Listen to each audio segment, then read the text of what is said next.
pedagogik. Menurut teori menjelaskan bahwa pedagogik adalah ilmu tentang mendidik anak, yaitu ilmu yang membahas proses membimbing anak menuju kedewasaannya.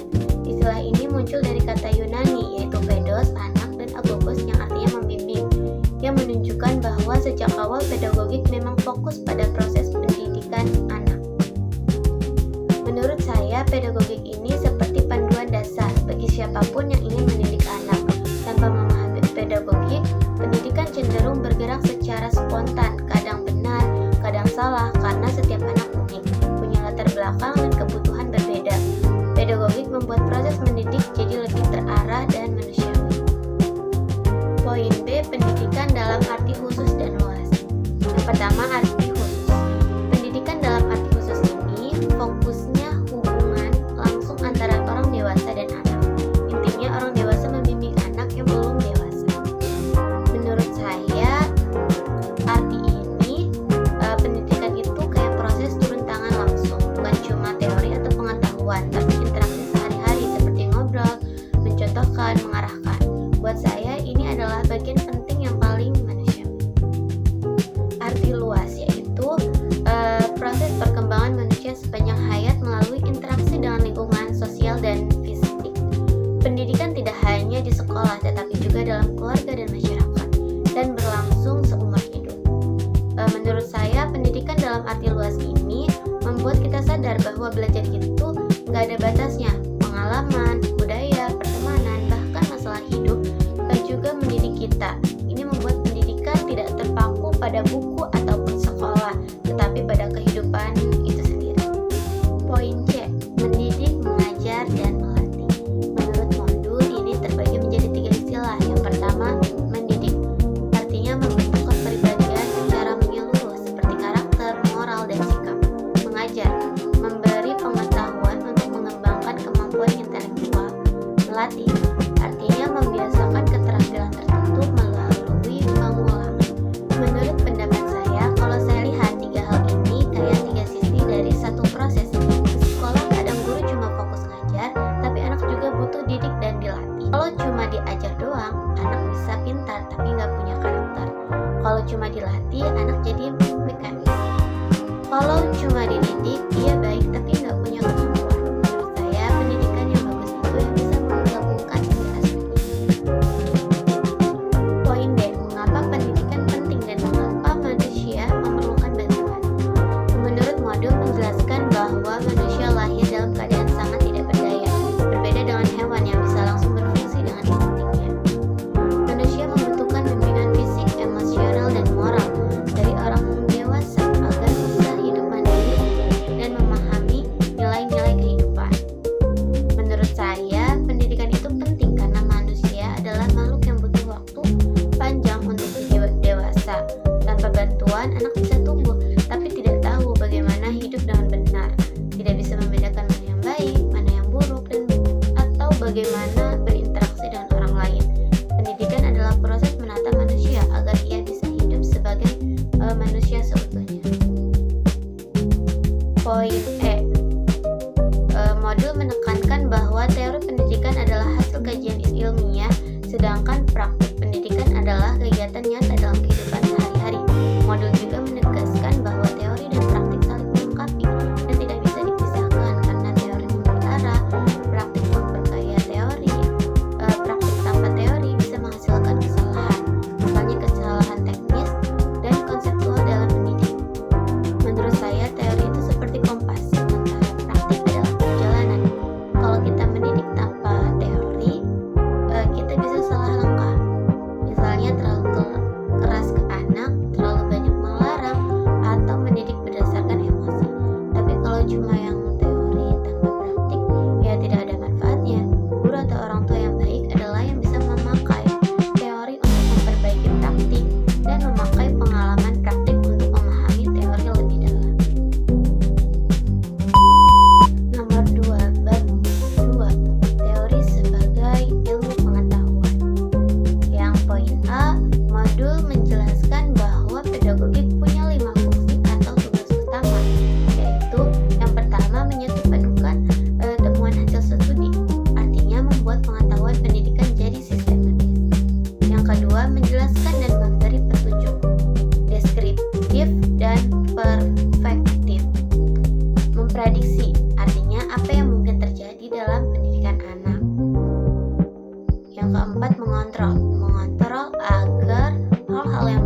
Fungsi-fungsi ini membuat pedagogik itu bukan sekedar teori kering. Justru fungsi-fungsi inilah yang bikin pendidikan punya arah, mesti memprediksi dan mengkontrol, bikin pendidikan tidak asal berjalan tapi terencana. Fungsi memberi petunjuk, mempermudah pendidik supaya tidak salah langkah, dan fungsi mengembangkan membuat pendidik terus maju menyesuaikan zaman. Poin B, yang pertama ada ilmu empiris. Menurut teori, pedagogik disebut ilmu empiris karena konsep-konsepnya lahir dari fenomena pendidikan yang terjadi dalam pengalaman nyata, seperti keluarga, sekolah, atau bahkan masyarakat. Menurut saya ini logis banget. Pendidikan ini terjadi dalam kehidupan sehari-hari, bukan di ruang abstrak. Jadi wajar kalau pedagogik harus berbasis pengalaman nyata. Yang kedua itu ada ilmu kemanusiaan. Menurut teori, pedagogik termasuk ilmu kemanusiaan karena objek materialnya adalah manusia dan pendidikan terjadi sebagai hubungan manusia antar orang dewasa dan anak. Pendapat saya, ini adalah poin penting. Pendidikan itu urusan manusia, bukan mesin. Yang dihadapi pendidik itu jiwa, emosi, dan kepribadian. Jadi pendekatannya nggak bisa mekanis. Yang ketiga ada ilmu normatif. Menurut teori ini, pedagogik tidak hanya menjelaskan fenomena pendidikan, tapi juga berbicara tentang bagaimana seharusnya. Karena itu pedagogik tidak bisa bebas nilai, tetapi memuat nilai-nilai moral dan kebaikan. Menurut saya inilah yang membuat pedagogik beda dari sains murni. Pendidikan nggak bisa netral. Pendidikan harus memilih mana yang baik untuk anak. Kalau netral, pendidikan jadi tidak bermakna. Dan yang keempat ada ilmu praktis. Pedagogik disebut ilmu praktis karena bukan hanya untuk dipikirkan, tetapi untuk diamalkan dalam tindakannya nyata saat mendidik anak. Buat saya ini bagian paling terasa. Percuma belajar banyak teori kalau akhirnya tidak dijadikan tindakan. Pendidikan selalu butuh praktik. Poin C, modul membagi pedagogik menjadi dua cabang utama. Pedagogik teoritis artinya menyusun sistem pengetahuan teoritis tentang pendidikan anak seperti konsep, teori, atau gagasan. Teori praktis menyusun cara-cara bertindak dalam praktik mendidik anak. Pedagogik di keluarga, sekolah, bahkan masyarakat. Pendapat pribadi, saya melihat seperti ini. Pedagogik teoritis itu kepalanya pendidikan, artinya pemikiran atau rumusan konsep. Pedagogik praktis artinya tangannya pendidikan, cara bertindak, mengajar, mendidik, membimbing. Keduanya nggak bisa berdiri sendiri, jadi harus saling melengkapi. Poin D, kenapa pedagogik teoritis dan praktis tidak bisa dipisahkan? Pedagogik praktis itu berjalan berdasarkan pedagogik teoritis, dan pedagogik teoritis itu direalisasikan melalui pedagogik praktis. Jadi keduanya saling membutuhkan dan tidak bisa dipisahkan. Menurut saya, kalau dipisahkan itu sama seperti punya resep tapi tidak bisa masak, atau masak tanpa resep, dua-duanya tidak akan selesai. Kalau cuma teori, pendidikan jadi wacana aja, tidak menyentuh realitas si anak.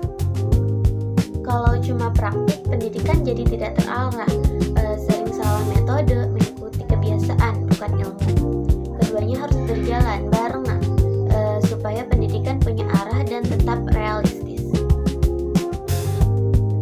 Jika hanya pedagogik teoritis saja yang berjalan, apa yang terjadi di masa depan? Kalau menurut saya, dunia pendidikan akan mengalami beberapa masalah, seperti pendidikan jadi jauh dari realita.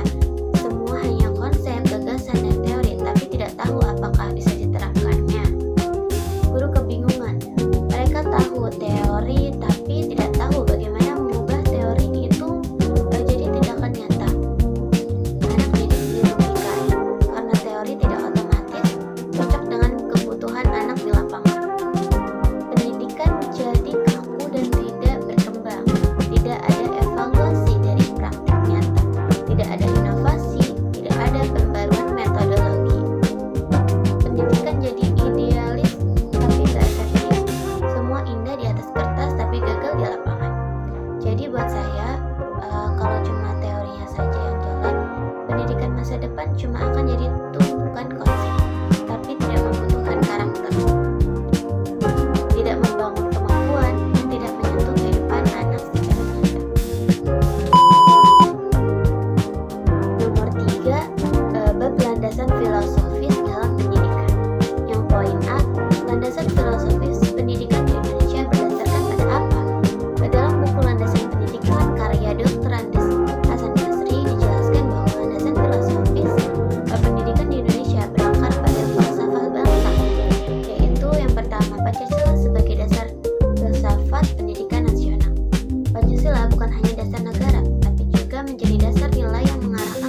pandangan hidup bangsa.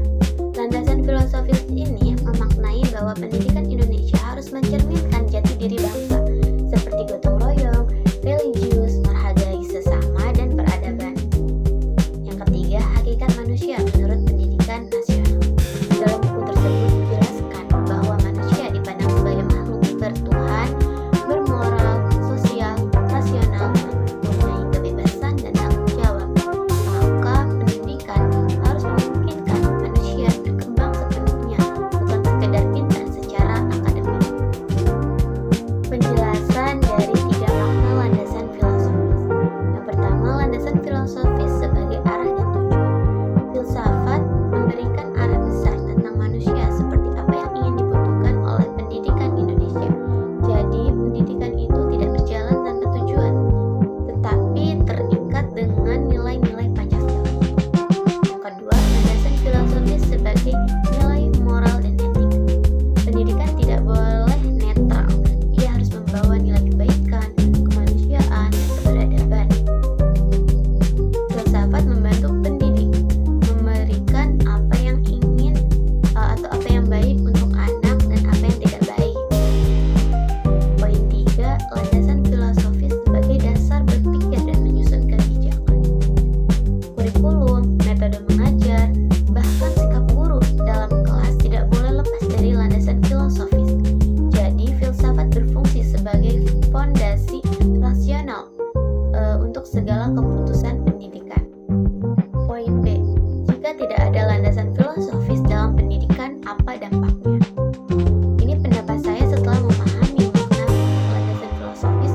Jika pendidikan di Indonesia tidak punya landasan filosofis, maka pendidikan kita akan belajar tanpa arah, dan dampaknya bisa sangat serius bagi generasi masa depan. Di sini saya memaparkan 5 dampaknya. Yang pertama, pendidikan menjadi tanpa tujuan. Anak bingung arah hidup. Tanpa fondasi nilai seperti Pancasila, pendidikan kehilangan pegangan tanpa manusia macam apa yang ingin dibentuk. Anak bisa pintar tapi tidak tahu harus menjadi apa dan untuk tujuan apa. Poin 2, anak kehilangan nilai moral dan karakter. Pendidikan bisa terjebak hanya mengutamakan nilai, ranking, kemampuan teknis, tetapi kosong nilai-nilai kemanusiaan. Akibatnya, anak cerdas tapi tidak beretika, mudah melanggar aturan, tidak punya empati. Yang ketiga, sistem pendidikan menjadi mudah dipengaruhi ideologi luar. Tanpa landasan filosofis, bangsa ini mudah diseret oleh budaya asing, sistem pendidikan negara, kepentingan politik tertentu. Akhirnya, pendidikan tidak lagi membentuk manusia Indonesia, tapi manusia yang kehilangan identitas.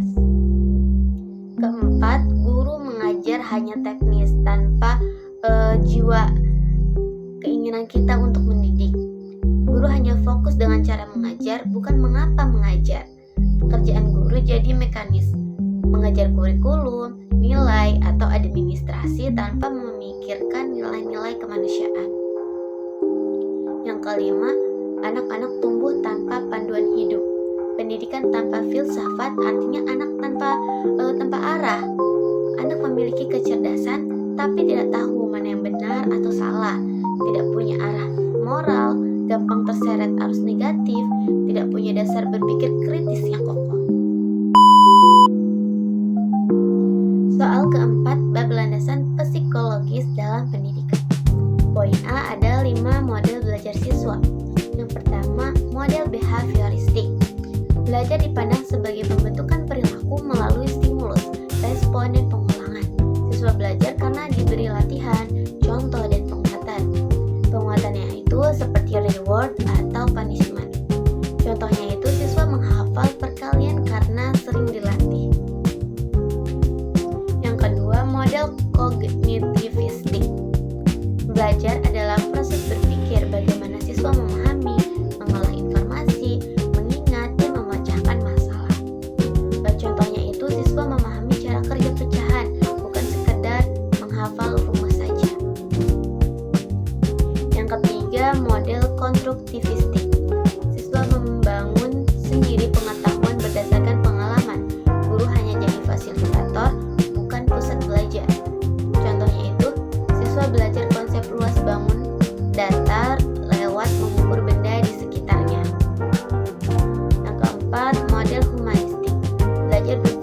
pada kebutuhan emosional, motivasi, dan perkembangan diri siswa sebagai manusia.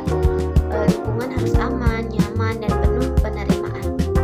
Contohnya itu, guru memberi ruang ekspresi, menghargai pendapat siswa, dan menciptakan suasana yang ramah. Dan yang kelima, model sosial atau sosial kultural. Belajar terjadi melalui interaksi sosial, kerja kelompok, diskusi, dan budaya sekitar. Contohnya itu, siswa lebih cepat memahami pelajaran saat bekerja kelompok atau dibimbing oleh teman sebayanya. Poin B, 7 faktor yang mempengaruhi belajar siswa. Yang pertama, ada motivasi dari dalam diri maupun dari luar. Menurut saya, motivasi itu mesin utamanya belajar. Siswa yang punya rasa ingin tahu, minat, atau tujuan jelas bakal lebih mudah fokus. Sebaliknya, kalau motivasinya rendah, pelajaran apapun terasa berat. Yang kedua, lingkungan keluarga. Saya melihat banyak anak yang sebenarnya pintar, tapi tidak berkembang karena lingkungan keluarganya yang tidak mendukung. Misalnya tidak ada perhatian, sering dimarahi, atau tidak diberi fasilitas belajar. Sebaliknya, keluarga yang memberi dukungan emosional biasanya membuat anak lebih percaya diri dan lebih mau mencoba hal baru. Yang ketiga, lingkungan sekolah, guru, teman, atau budaya di kelasnya. Menurut saya, guru punya pengaruh besar. Guru yang sabar, ramah, dan menjelaskan dengan jelas membuat siswa nyaman dan percaya diri. Teman sebaya juga mempengaruhi. Jika lingkungan sosialnya toksik, siswa sulit belajar dengan tenang. 4. Kesehatan fisik dan mental. Menurut saya, siswa yang kurang tidur, sering sakit, atau cemas berlebihan pasti kesulitan fokus. Kondisi ini, mental seperti ini, seperti stres, insecure, atau takut pada guru juga sangat menghambat belajar. Yang kelima, minat dan daya belajar. Setiap siswa punya kecenderungan berbeda. Ada yang suka visual, audio, praktik langsung, atau diskusi. Menurut saya, kalau cara belajar tidak sesuai gaya belajar siswa, materi akan terasa sulit, meski sebenarnya ia mampu. Yang keenam, faktor teknologi dan akses informasi. Zaman sekarang, teknologi bisa membantu banget kalau digunakan dengan benar. Tapi menurut saya, teknologi juga bisa jadi penghambat kalau siswa terlalu banyak main game atau media sosial sampai lupa belajar. Dan yang ketujuh, manajemen waktu dan kebiasaan belajar. Menurut pengalaman saya, memperhatikan siswa, anak yang punya jadwal belajar dan terbiasa disiplin, hasilnya jauh lebih stabil dibanding anak yang belajar dadakan. Cara mengatur waktu itu sebenarnya seperti keterampilan, bukan bawaan, dan sangat mempengaruhi keberhasilan belajar.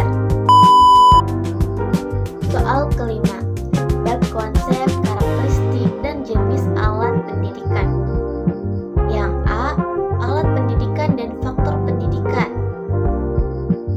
Yang pertama, alat pendidikan.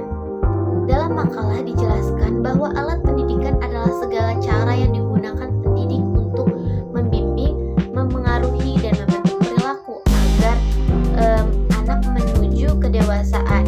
Ini mencakup cara langsung seperti perintah, larangan, ganjaran, hukuman, sampai pembiasaan. Contohnya itu, perintah digunakan untuk mendorong tindakan tertentu yang baik. Larangan diberikan untuk mencegah tindakan buruk atau merugikan. Reward itu penghargaan untuk memperkuat perilaku. Hukuman itu memperbaiki perilaku yang salah. Yang kedua, faktor pendidikan. Makalah juga menjelaskan bahwa keberhasilan pendidikan dipengaruhi oleh 3 faktor utama. Yang pertama ada pendidik. Pendidik adalah orang yang membimbing anak menuju kedewasaan, seperti guru atau orang tua. Contohnya, guru yang mengarahkan siswa agar belajar tertib di kelas.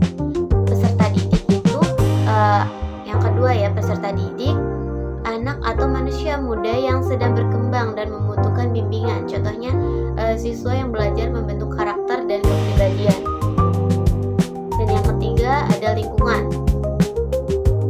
Segala kondisi lingkungan di sekolah, rumah, maupun masyarakat yang mempengaruhi pendidikan. Contohnya lingkungan sekolah yang disiplin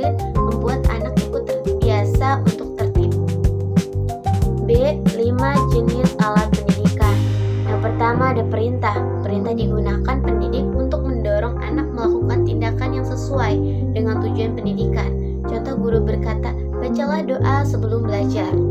Yang kedua, larangan. Larangan adalah alat untuk menghentikan atau mencegah tingkah laku yang dapat merusak anak. Contohnya, jangan berkelahi di sekolah. Yang ketiga, reward.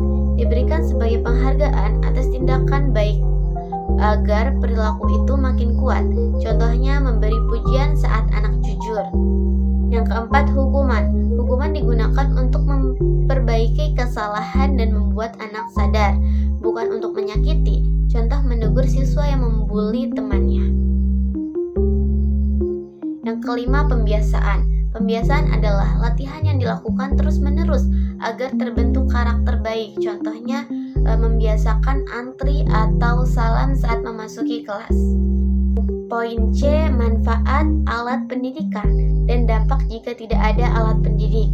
Yang pertama ada manfaat alat pendidikan. Di sini ada 5. Yang pertama, membentuk perilaku positif anak secara bertahap, seperti perintah, larangan, dan pembiasaan membantu anak agar belajar mana tindakan yang benar dan mana yang salah. Yang kedua, membuat proses pendidikan lebih terarah. Alat pendidikan menjadi pegangan bagi guru atau orang tua sehingga tidak asal mendidik. Yang ketiga, menanamkan disiplin dan tanggung jawab. Larangan dan hukuman mendidik membuat anak belajar konsekuensi dari setiap perbuatannya. Yang keempat, memotivasi anak untuk terus berbuat baik. Ganjaran ini menumbuhkan rasa percaya diri dan dorongan untuk mengulang perilaku yang positif. Yang kelima, membentuk karakter sejak dini. Pembiasaan seperti sopan santun, kebersihan, beribadah, dan ketertiban membantu membangun karakter anak dalam jangka yang panjang. 2. Dampak jika tidak ada alat pendidikan. Di sini saya menjelaskan 5. Yang pertama, anak tidak punya batasan perilaku yang jelas. Tanpa perintah dan larangan, anak bingung menentukan mana tindakan yang boleh dan mana yang tidak boleh. Yang kedua, disiplin anak menurun. Tidak ada pembiasaan dan konsekuensi, anak tumbuh tanpa aturan dan tidak menghargai keteraturan. Yang ketiga, lingkungan sekolah menjadi kacau. Guru sulit mengendalikan kelas tanpa alat pendidikan, seperti hukuman mendidik atau perintah. 4. Motivasi belajar anak melemah. Tanpa reward atau apresiasi, anak merasa usahanya tidak dihargai. Dan yang kelima, tujuan pendidikan tidak tercapai. Pendidikan bukan